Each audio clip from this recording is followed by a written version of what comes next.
What's up guys, it's Tom here and welcome to the Liverpool Man United post-match reaction video and also the analysis of the title race and what Liverpool need to do to actually win the title, because at the moment we are a very up and down team. We conceded 12 goals in the last 8 games. We conceded, which is 1.5 goals conceded per game, when previously in the first 13 or 14 games or 12 games we conceded 0.6 goals. So Liverpool's defense has definitely deteriorated, and it's very worrying that Liverpool couldn't beat the worst Man United team of the past 30 years. And it was down to the fullbacks, because I think Konate and Van Dijk had a pretty great game, but Robertson is very out of form and Trent Alexander-Arnold played like his head is already in Madrid. I have no idea what happened to Trent Alexander-Arnold today, but this was his worst performance of the season and possibly the worst performance of any Liverpool player this season, because he lost so many balls. He tried these Hollywood passes, these very crazy, very risky passes. In the beginning of the second half, he gave the ball away twice. Liverpool created enough big chances in the first half to take the lead against Man United. McAllister with a brilliant shot, which was saved by Onana, and there were a couple of blocked shots. And in the first half, Liverpool should have been 1-0 up. But Man United also, to be fair, created some decent chances. But in the first half, Liverpool created 1.25 xG, so we really should have scored. McAllister was clean from goal after a brilliant Salah's lobbed pass, and Luis Diaz dribbled a little bit too much. I think Curtis Jones and Diaz were not great today, and we definitely missed Szoboszlai. He should have been in the lineup, but he got an illness, so hopefully he will be back for Wednesday, because we needed Szoboszlai's energy and enthusiasm, and defensively he's much better at tracking back and covering Trent's side, because Trent Alexander-Arnold, when he was bombing forward, he left his area so much, and Man United and Ruben Amorim, they deserve credit for targeting Trent Alexander-Arnold's side, because most of their dangerous attacks went down that side. And Trent Alexander-Arnold kept giving the ball away with crazy risky passes in the beginning of the second half, and he was actually out of position at both Man United goals, which is super frustrating. And I mean, if Trent Alexander-Arnold's head is not right, then he shouldn't start. Conor Bradley came on and he actually had a much better performance. In just 11 minutes, he had some better metrics than Trent Alexander-Arnold had in 80 minutes.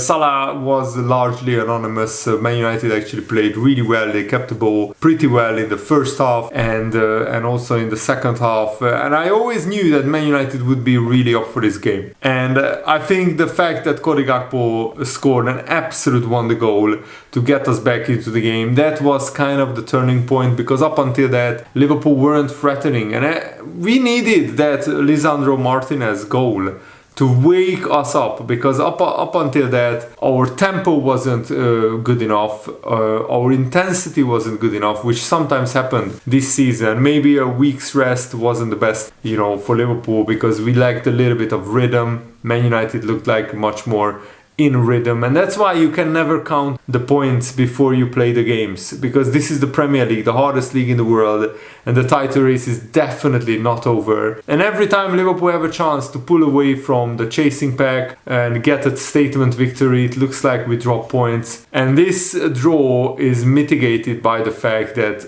Chelsea and, more importantly, Arsenal also couldn't win. So Liverpool now 6 points ahead of Arsenal with a much better goal difference and a game in hand. So effectively it's 9 points plus a much better goal difference than Arsenal. But if Liverpool are not careful, we could drop more points, because Nottingham Forest away is a very tough game, and Arsenal play Tottenham, but Tottenham are absolutely atrocious and they are depleted. And De Ligt got a clear handball, but Michael Oliver didn't give it. It's absolutely disgraceful that one of the best English referees, I say one of the best according to the media, but he is actually one of the worst, didn't see De Ligt putting his arm up like this and the ball hits him like this and it was going in, and the referee didn't give it. VAR had to intervene, go and send Michael Oliver to the monitor. He gives the penalty in the end eventually, and Mo Salah slots it home. And when we are 2-1 up, with like 15 minutes to go. We should see the game out. But again, Trent Alexander-Arnold out of position, bombing forward, leaving his area. It was, I think, Garnacho was running at Konate, and Konate fails to stop the cross, but then Robertson at the back post fails to stop Ahmad's shot. He tries to block it, but the ball goes between his legs, and Robertson is a liability. I would start Conor Bradley and Tsimikas in the Premier League. Even in the next game against Tottenham, I would start both of them and just give a rest to Robertson and Trent Alexander-Arnold. Maybe start Robertson and Trent against Arthur Accrington Stanley, and Tsimikas and Bradley should start in the Premier League, in my opinion, because I think we are just a better team with them. Because going forward, Trent Alexander-Arnold is not contributing as much as he usually does in the season. He only has like 4 assists and 1 goal, and Conor Bradley actually is very good going forward, but defensively he's miles better than Trent Alexander-Arnold. He defends with more intensity, more enthusiasm, and also a lot more security. The problem with Trent Alexander-Arnold is he made no tackles, no successful tackles by Trent. He won no ground duels. Against Manchester United, as a boyhood Liverpool fan and Liverpool player, that's unacceptable. And also Trent Alexander-Arnold got dribbled past twice by Man United players. So Conor Bradley should start against Tottenham in the League Cup semi-final. And yes, Trent did some good passes, but a lot of his crazy passes, Hollywood passes as I call it, was not good enough. And Conor Bradley came on, and in just 11 minutes he won 3 out of 3 ground duels, and he got a tackle, which means that Conor Bradley in just 11 minutes made more defensive contributions than Trent Alexander-Arnold did in 80 minutes. And that's literally unacceptable. The bigger picture is that Liverpool are still in pole position in the title race, but we can't drop too many points, because Arsenal will hit their stride sooner or later. Hopefully they can suffer another hiccup in the North London derby against Tottenham. Saka being injured for Arsenal is huge. He's their main goal scorer. It's like Salah getting injured for Liverpool. Hopefully, touch wood, Salah won't get injured. And he scored it once again. And he is now level with Thierry Henry in the Premier League all-time goal scoring charts, in 7th place with 175 goals. So now we can safely say Salah is as good as Henry and his legacy is as good as Henry's. But we need to win this Premier League title. With this position, I mean, 46 points from 19 games is pretty decent, having lost only once, and now Liverpool are 24 games unbeaten. But McAllister hit the nail on the head, saying that the result is not good enough. McAllister again got an assist today, and he was probably our best player. I think Cody Gakpo was also brilliant. The way that he sent De Ligt for a newspaper with his fake shot, and then he picks out the top corner, was absolutely stupendous. What a goal by Cody Gakpo. He's really thriving on the Arne slot. Luis Diaz couldn't get into the game. Darwin Núñez also couldn't really get into the game. Jota had some good shots, good chances, and I really hope Jota will start in the Premier League more often, because with him as a striker, I think we could be a much more dangerous team going forward. And Van Dijk said, when we were 2-0 up, it is about trying to manage the game and keep the ball for longer than 3 or 4 passes. We lost the ball too easily at times, and then we were more open than we should have been. We are not perfect, we are still learning, and we have to learn from this as well. Van Dijk was absolutely furious with Trent Alexander-Arnold. He was screaming at him, why are you giving the ball back to Man United time and time again? Trent Alexander-Arnold should sometimes just play it simple. Play football, not try these crazy Hollywood passes all the time. You don't need to try that all the time. You need to pick and choose your moments. So after this game, I will be honest, if Trent Alexander-Arnold goes to Real Madrid, Liverpool might be better off defensively. And going forward, Conor Bradley can still improve, and he's still great going forward. Not as great as Trent, of course. But defensively, Conor Bradley is miles better than Trent Alexander-Arnold. I would feel a lot safer in defense with Conor Bradley in the team. And hopefully Arne Slot will give Conor Bradley now an extended run in the team. And also Trent Alexander-Arnold putting this performance in and not speaking about his contract will just fuel the fans' hatred, and maybe not hatred, but fan criticism even more. And this is now growing into a PR disaster for Trent Alexander-Arnold. And also, Man United could have won it with Harry Maguire. That would have been an absolute nightmare to concede in the 97th minute. Harry Maguire was absolutely wide open in the box and he blazed it over. So Liverpool could have even lost today, even though overall we definitely deserved the draw because we created more shots, more chances.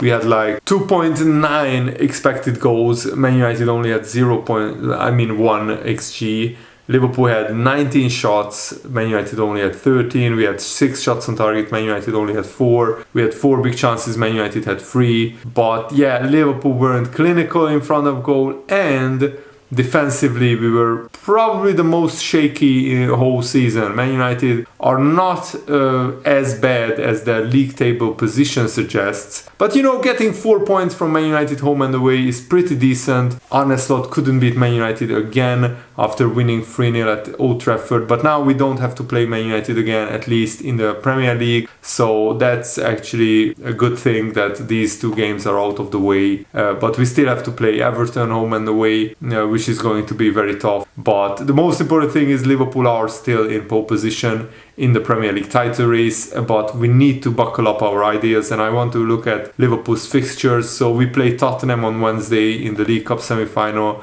and then we play Accrington in the FA Cup at Anfield. So I would start Bradley and Tsimikas against Tottenham. I would play Trent and Robertson in the FA Cup, and then in the Premier League I would again play Bradley and Tsimikas against Nottingham Forest, because Robertson is a liability and Trent Alexander-Arnold's head is not right. I would actually strip the vice-captaincy of Trent Alexander-Arnold and I would give it to Mo Salah, because Mo Salah again is playing like a leader. And of course Van Dijk is captain, that's no disputing that.